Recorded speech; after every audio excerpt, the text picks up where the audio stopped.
বিএনপির অভ্যন্তরে অন্তর্কোন্দল থাকায় দলটি জাতীয় সংসদ নির্বাচনের আগে স্থানীয় সরকার নির্বাচন চায় না।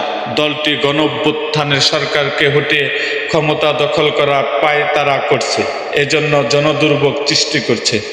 এমনটা করতে থাকলে জনগণই তাদের বিরুদ্ধে দাঁড়াবে।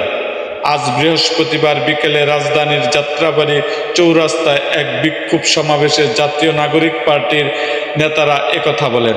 নির্বাচন কমিশনের ইসি পুনর্গঠন ও স্থানীয় সরকার নির্বাচনের দাবিতে এনসিপির ঢাকা মহানগর দক্ষিণ যাত্রাবাড়ী জোন শাখা এ সমাবেশের আয়োজন করে। সমাবেশে এনসিপির কেন্দ্রীয় যুগ্ম সদস্য সচিব নিজামুদ্দিন বলেন, নির্বাচন কমিশন শুরু থেকে একটা রাজনৈতিক দলকে খুশি করতে পক্ষপাতমূলক আচরণ করছে। ফেসিবাদ আমলের বিতর্কিত আইনে গঠিত সেই ইসির পুনর্গঠন করতে হবে। ইসিকে জবাবদিহিতে আনার জন্য স্বাধীন সুপ্রিম জুডিশিয়াল কাউন্সিল গঠন করতে হবে। বিএনপির ঘোলা পানিতে মাছ শিকারে নেমেছে বলে মন্তব্য করেন দলের যুগ্ম সদস্য সচিব মোহাম্মদ আলাউদ্দিন। তিনি বলেন, তারা বিএনপি বাংলাদেশে আরেকটি 111 আনতে চায়। 111-এর মাধ্যমে বাংলাদেশকে অচল করার পেছনে যে বিচার বিভাগ ও নির্বাচন কমিশন, সেগুলো ঢেলে সাজাতে হবে।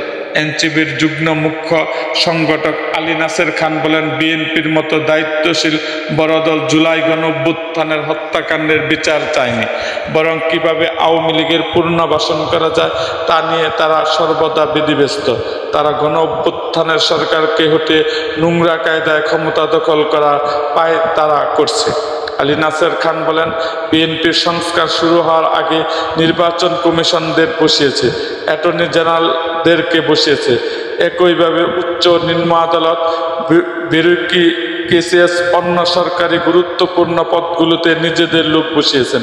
নির্বাচনের জন্য লেভেল প্লেইং ফিল্ডিংয়ের কথা বলা হলেও তেমন কোনো পরিস্থিতি এখন নেই। তাই নির্বাচন কমিশন পুনর্গঠন করতে হবে।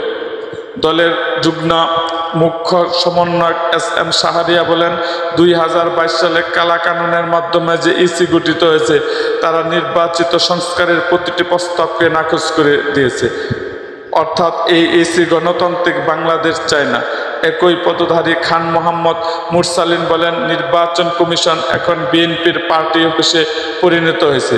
তিনি বলেন, জুলাই ঘোষণাপত্র কারা চায় না এটা সবাই জানে। সরকার ঘোষিত 30 কার্য দিবসের মধ্যে আরও 21 কার্য দিবস বাকি আছে। এর মধ্যে ঘোষণাপত্র জারি না হলে জনগণকে সঙ্গে নিয়ে দুর্বার আন্দোলন গড়ে তোলা হবে। সমাবেশে আরও বক্তব্য রাখেন এনসিপির কদমতলী থানার প্রতিনিধি মোহাম্মদ সাদিকুল ইসলাম, রবিউল ইসলাম, যাত্রাবাড়ী থানার প্রতিনিধি লাখি আক্তার, মীরা সাইদ হোসেন হিমেল, ওয়ারী থানার প্রতিনিধি রিফাত খান, যাত্রাবাড়ী থানার প্রতিনিধি মোহাম্মদ রিয়াদ প্রমুখ।